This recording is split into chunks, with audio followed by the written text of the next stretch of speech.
is on our site, possibly? The document, yeah. Document, okay. It's posted. All right. Do you need us to put that up on the screen, or is that? No, it's Okay. for your reading pleasure over the off season.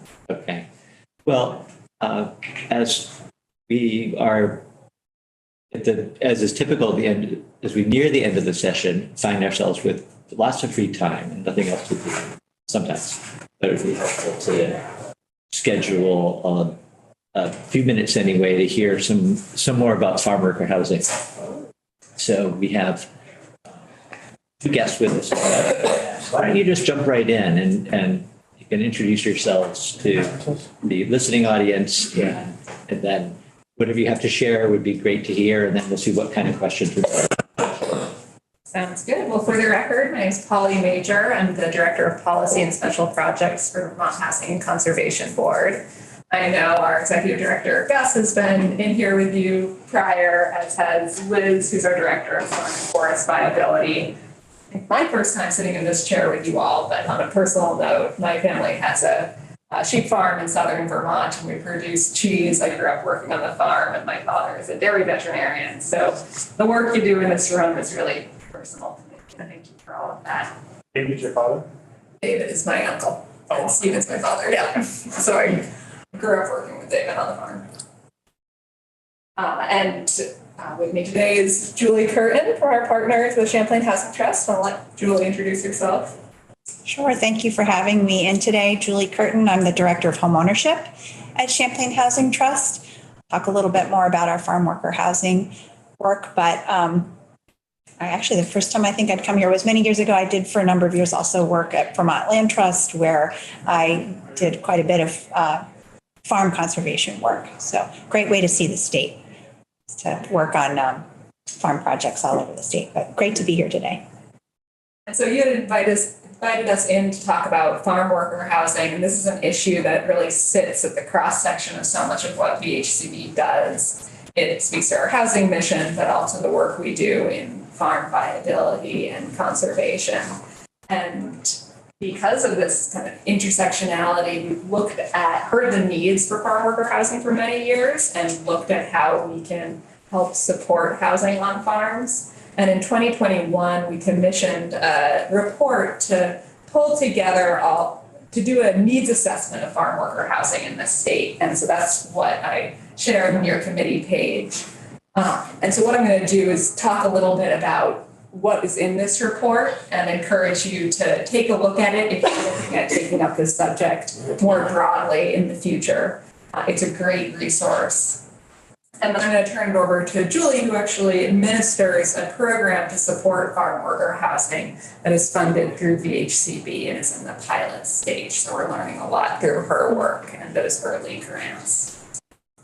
So this farm worker needs assessment really does a couple things. It looks at the demographics of farm workers in the state and the on-farm dwellings that they live in. It looks to identify some of the challenges in meeting the needs of farm worker housing, and it also proposes some paths forward. So to talk a little bit about those demographics, it uses the 2017 Ag Census to really get a picture of how many farm workers are in the state. And so it identifies 21,000 farm workers on 6,800 farms. All those farm workers aren't necessarily hired. Many are owners and their families. So of those 21,000, the estimate is that 8,500 are hired workers. It also Representative O'Brien, sorry, has a question. I just, what do you have to do to be a farm worker? Like, what's that definition? Like, if Henry's kids are working for him, are they farm workers? Like, where's that? That's child labor. Henry's. Be a farm worker, that's child labor. That's a great question. I don't know the exact definition. I would think because it is talking about related family members, it is taking a very broad look at worker rather than tying it to maybe income data or tax data. But speaking of tax data, this report looks at the current use data and identified 345 farms that had employee dwellings on the farm. And that's about near 600 or 559 employee house dwellings that house roughly 2,000 farm workers. So we're narrowing down here, really looking at this universe of farm workers, how many are living on farm and how many structures are there. So it's in that neighborhood of 550 structures to then the population of 2,000 farm workers. It also took a look at the farm worker population living on farms and found that the majority of those are migrant workers. And aside from the H-2A seasonal workers, the majority of migrant workers are not fully authorized to work in the United States. And that comes into play because it complicates the use of federal programs to invest in the quality of farm worker housing. Can you just back up half a sentence there?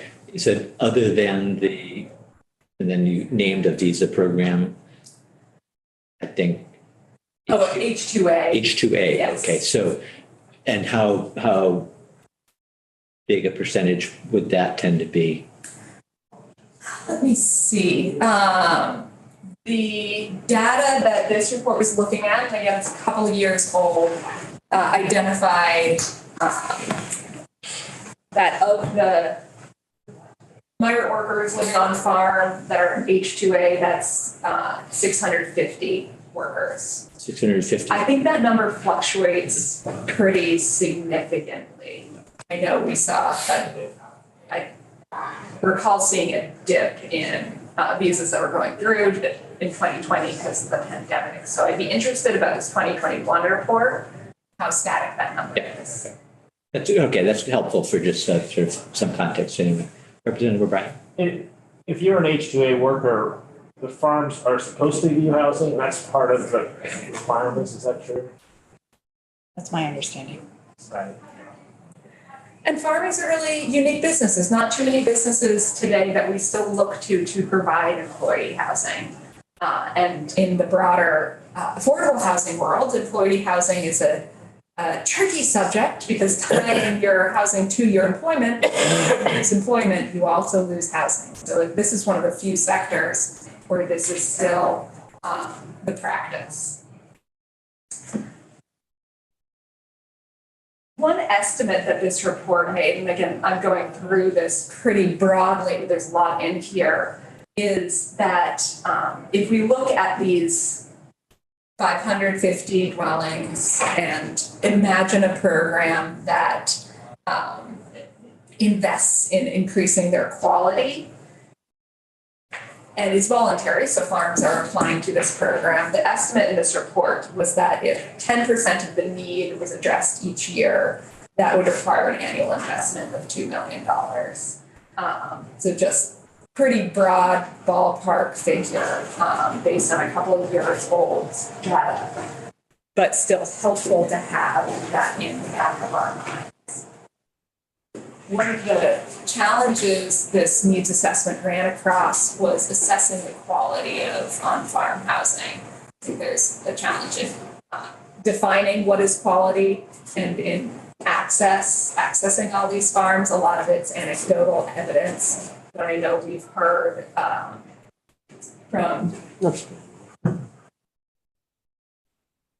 partners, especially migrant justice, about really challenging living situations for workers. And there's obviously a great need for investing in just increasing the quality of housing and doing a rehab program.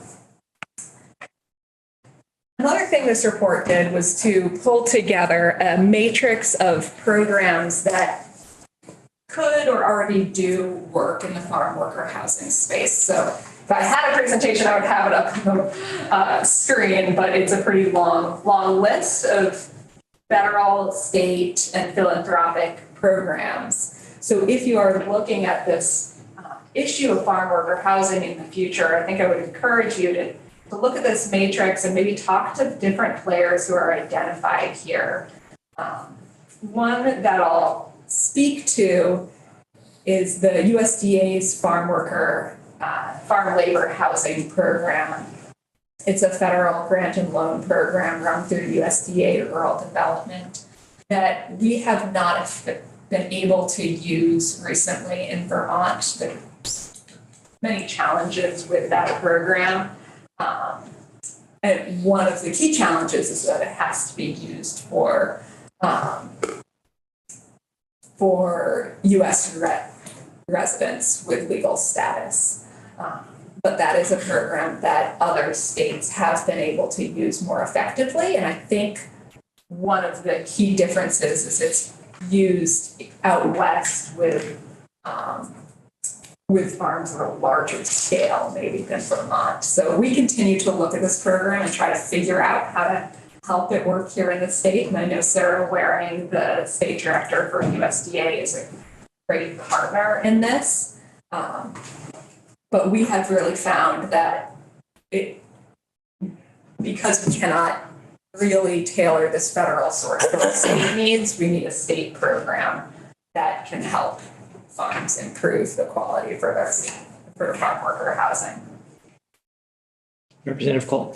You mentioned one of the differences being the size of the farms out west that helped it make it easier to utilize these programs, and I'm curious why that is. I think my understanding, and I worked prior to this position, a couple jobs prior for USDA Rural Development. And my understanding with that program is one thing that made it work better in a larger setting is it's really technical, and it needs a lot of organizational capacity for a farm to work its way through the process and draw down these funds. There's two different types of farm worker housing that is served, both on farm and off farm. And so it could also be working in agricultural communities where there's a lot of density of the agricultural workforce. So it is more economical to develop a whole housing project that's only serving that population. And one of the challenges we have with farm worker housing here is we don't have density.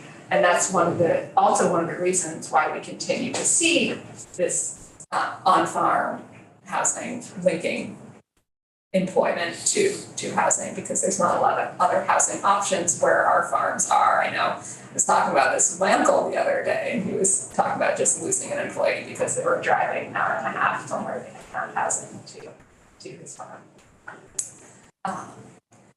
So understanding kind of the limitations of the existing funded programs, VHCB, and also hearing the need for a program to invest in farm worker housing, VHCB created a RFP asking an organization to create a pilot program that would serve this need. And CHT successfully applied to that, and we've been working with them as Julie stood up the program. So I think at this point, I'll turn it over to Julie to talk about the work that she's doing. Thanks, Polly. Champlain Housing Trust responded to the RFP in the fall of 2021. One of the reasons we applied to administer the program is we have a pre-existing loan program. So we do administer, we're one of 5 homeownership centers that administers the State of Vermont Department of Housing and Community Development, BCDP programs, home repair programs. So we have existing systems and expertise in making loans for rehab projects, which was a great sort of foundation for us to build a farm worker housing program. In addition to the home repair programs, we also administer a statewide down payment assistance program for low to moderate income buyers of manufactured housing. So we have another loan program that operates statewide. Another great basis for us to service a farm worker housing program that operates statewide. I should say Champlain Housing Trust, otherwise as our service areas, Grand Isle, Chittenden, and Franklin counties, where we have lots of other housing programs. The initial RFP was seeking an administrator of a repair program. Essentially what we are offering is a loan product of up to $30,000 for eligible farms to repair existing on-farm housing. To be eligible, a farm needs to be making at least $75,000 in revenue from farming activities. We're drawing upon the Agency of Agriculture's definition of farming activities in the broadest, pretty much the broadest sense possible. And we also, the farm needs to be below the USDA income limit for access to their federal programs, which is a $900,000 average annual adjusted gross income. We've not had an applicant that's had a problem meeting that requirement to date, but essentially wanting to be sure that the resources are going to applicants who truly need the financial support to make these improvements. With the $30,000 up to $30,000 loans, projects can be for anything needed to bring the housing up to the rental housing code, which technically does apply to farm worker housing. And so what we did last winter was put out an announcement that this loan program is open and accepted applications through mid-April. We received 45 applications from farms around the state to make repairs to existing housing.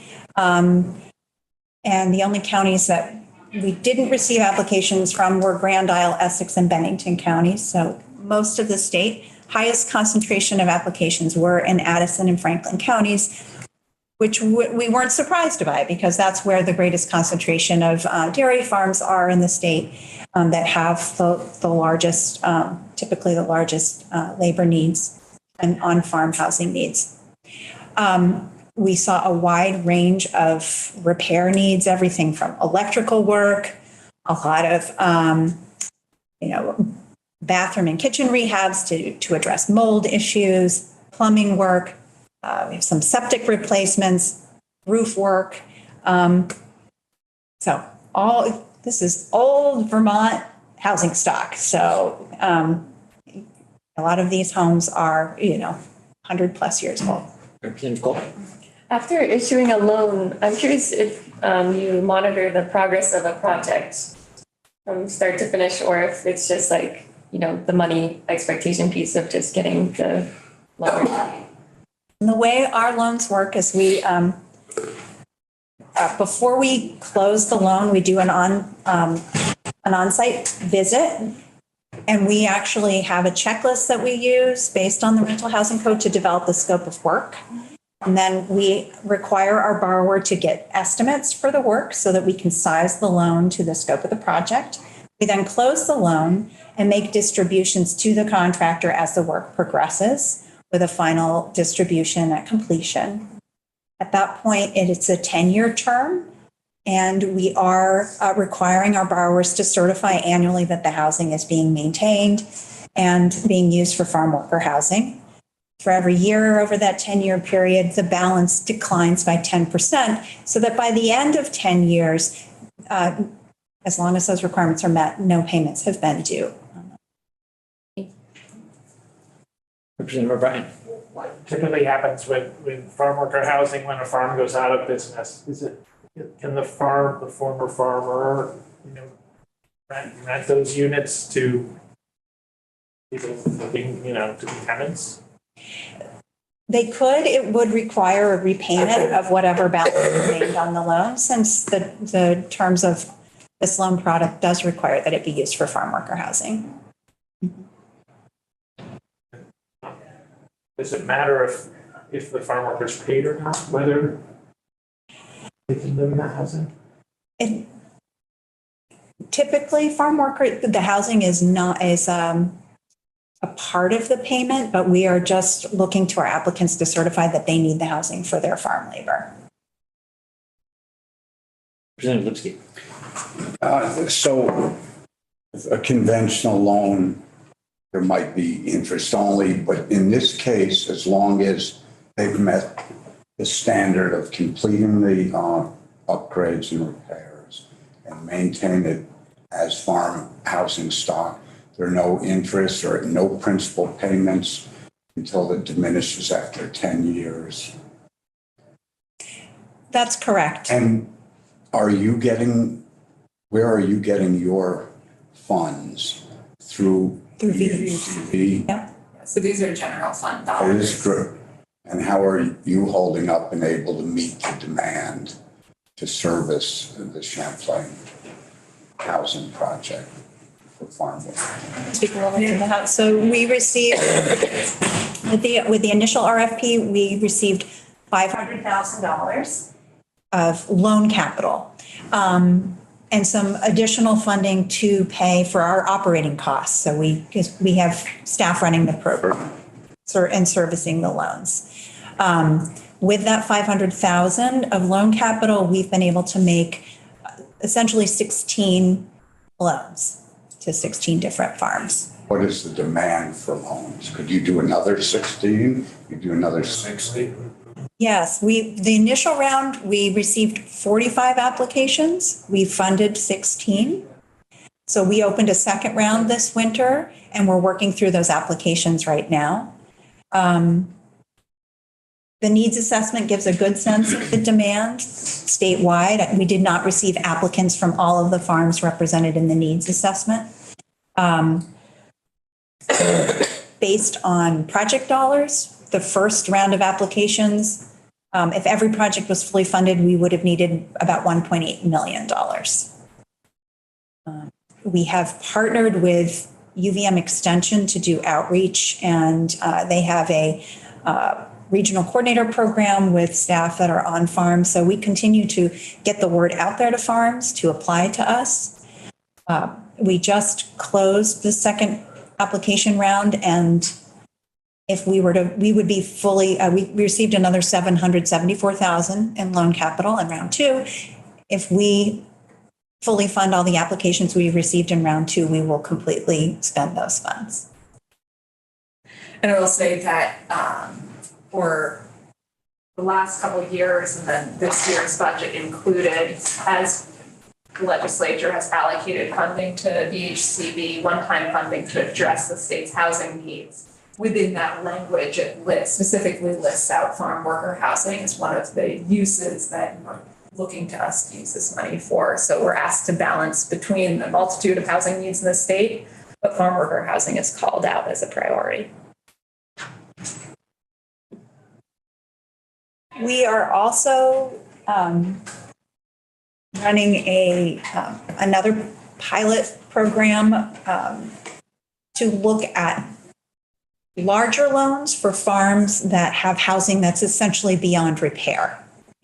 And they need to build entirely new housing to take farm labor out of a poor, substandard housing conditions into a new energy efficient home. So we are in the process of designing that program. Loans in the replacement program can go up to $120,000.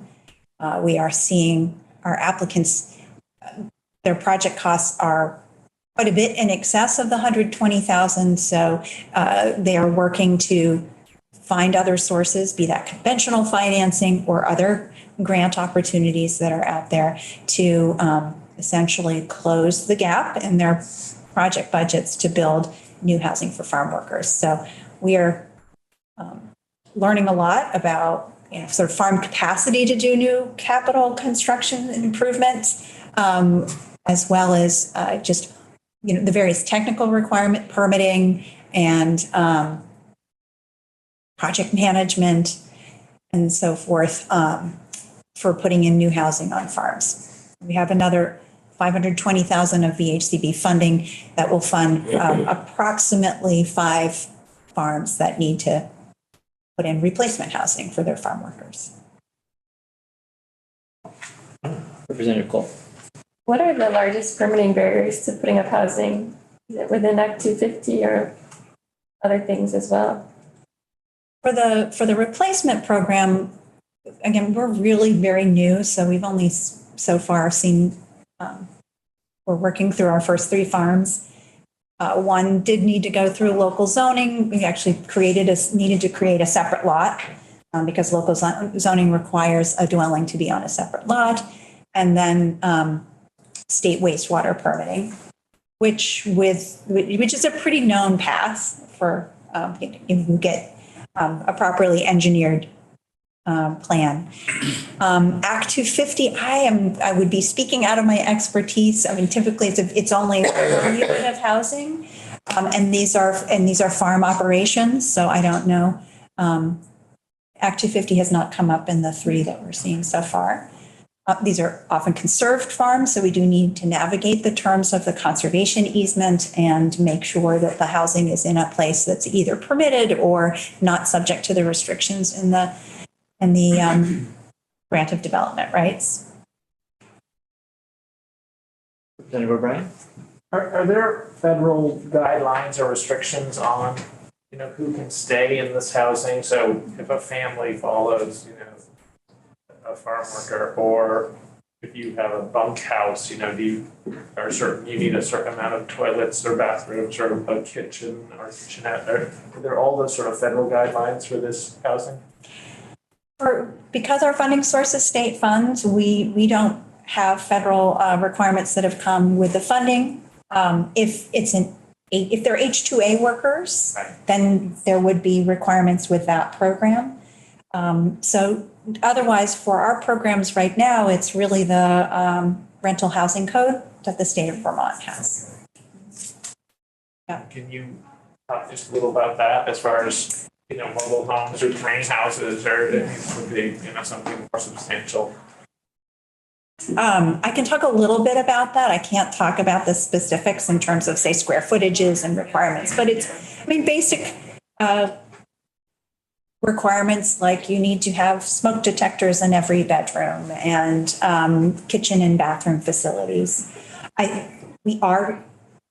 To answer your question about families, I do know of applicants that have workers and workers' families also living in the housing. So it's just with farms, there's a wide mix of the people who need to live there in order to provide the labor needs of the farm. But the rental code, I think, is more specific around, windows need to be a certain size so you can have egress, those sorts of things. And occupancy per square footage or something like that? I believe so. Representative Lipsky? This is just sort of an administrative question. To administer a $30,000 upgrade loan, do you know what your administrative costs are? Is it 10% or $110,000 new structure? Do you know how much your organization, it costs you to handle each one of those loans? Essentially, that's part of what we're trying to figure out in this pilot. I think there's a big investment up front, a lot of time to get documentation in place, and as we learn, I think we'll gain efficiency. But part of what we're learning is, what does it cost to administer the program? Great program. We're going to keep it going.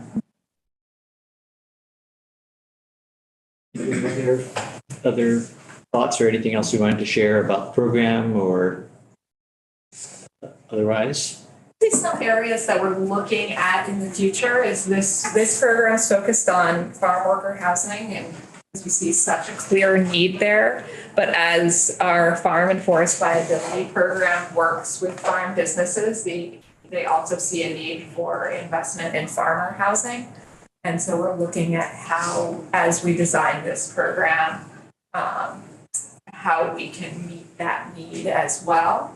That's a real question mark for us, is whether there is sufficient demand in that space to create a zone program for a farmer housing program, whether that need can be met through existing housing funding sources or ag funding sources, or do we need to create something new to meet that need.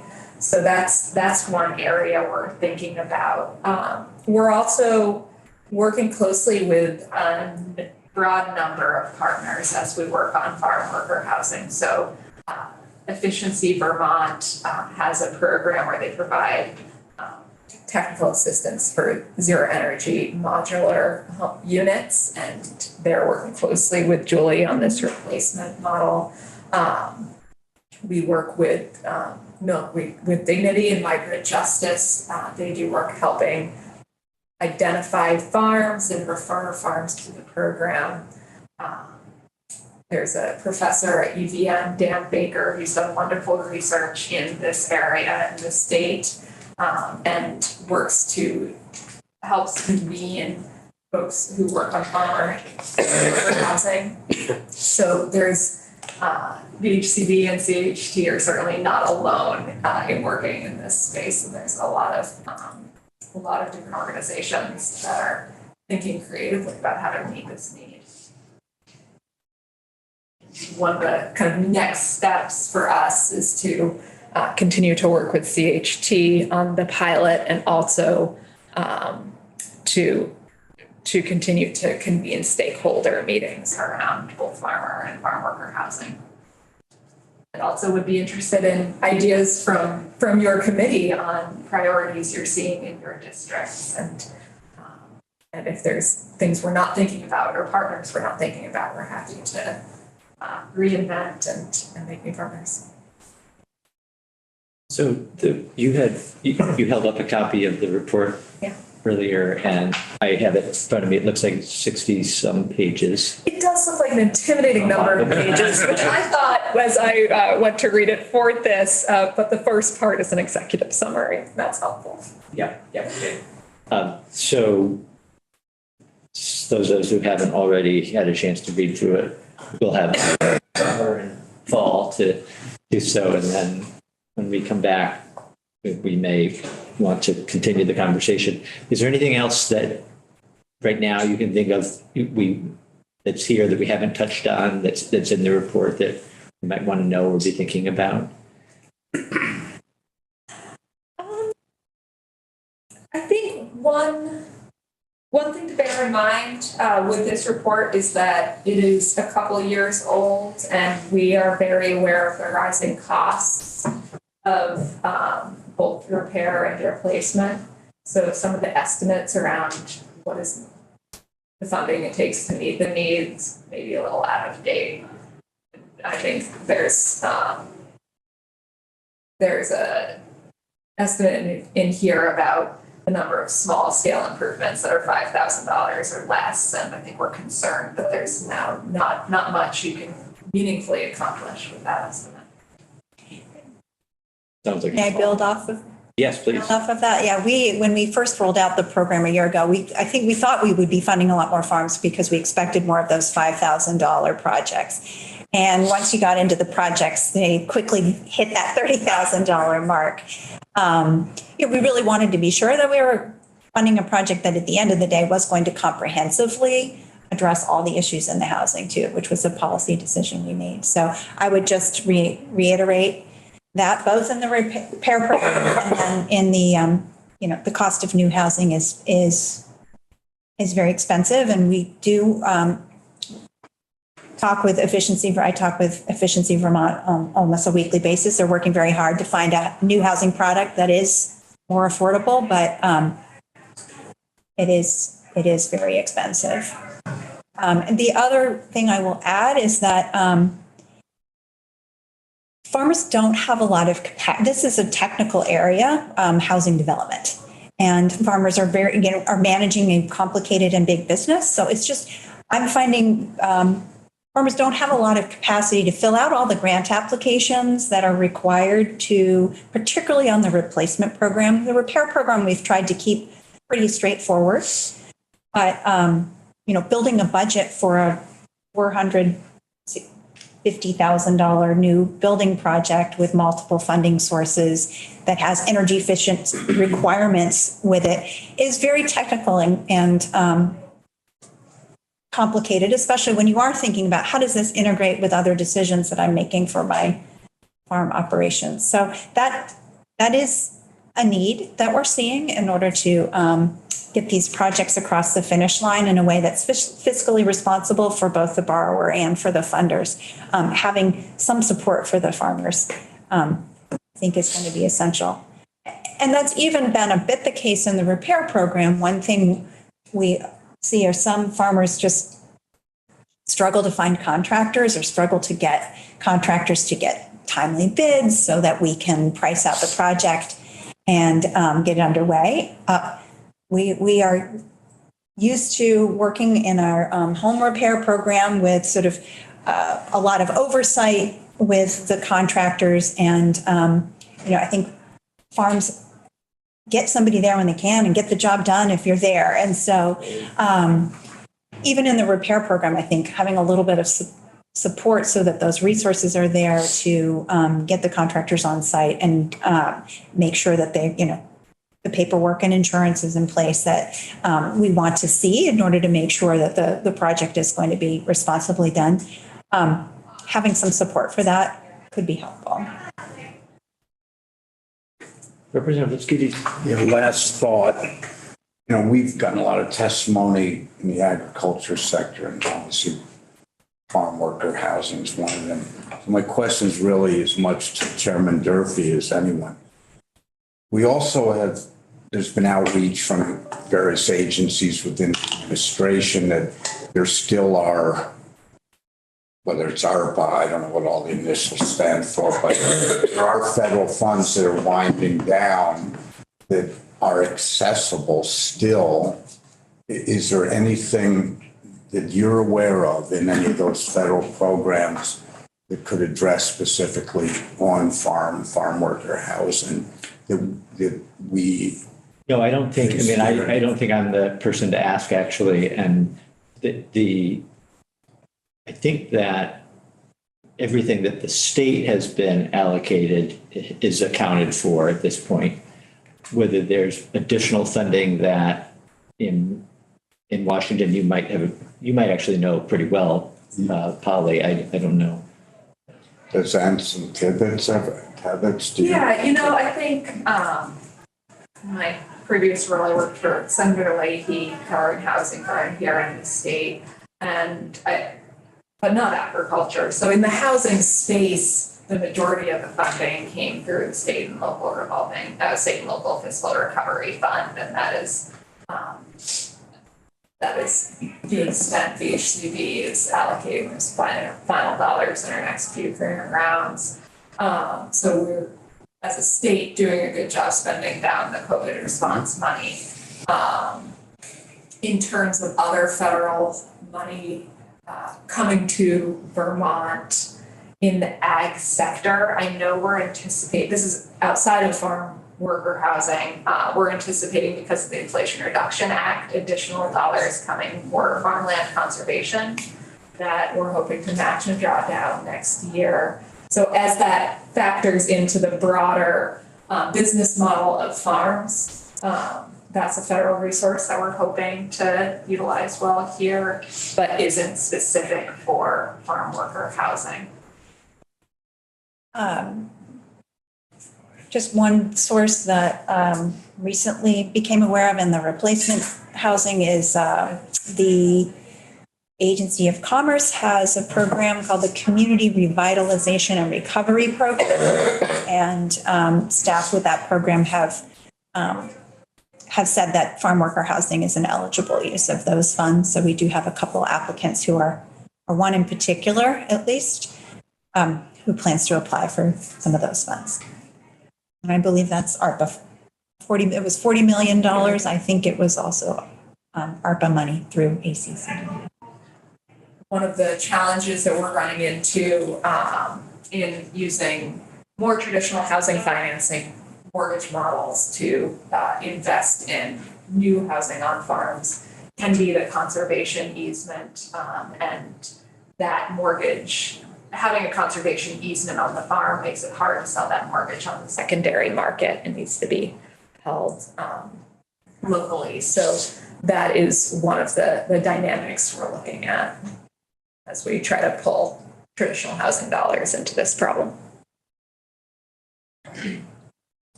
Anybody else have a question or, yeah, Representative O'Brien? Is there a dividing line between farm workers and ag workers? So, a couple of years ago, we heard the Cabot plant in Cabot had to shut down a few days because they could not find labor. They finally found some French workers, but there was no housing. So then they around the Cabot plant. They finally found housing in Groton, I think maybe at Groton State Park, but then none of the workers could drive there. So they just sent buses. I mean, it just became this incredibly complicated thing. But I just wondered, in the sort of outside the farm, but still in agriculture, is there some overlap or are there sort of sister programs for that type of housing?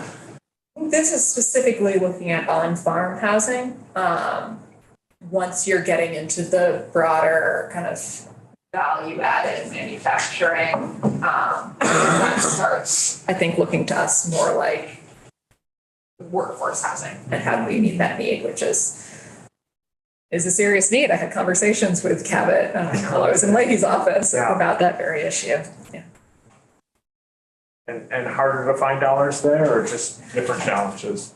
Different challenges. I think that gets into more of our traditional housing financing challenges and the affordability challenges that the state's facing and has been trying to address with the investments in affordable housing that we've made over the last several years.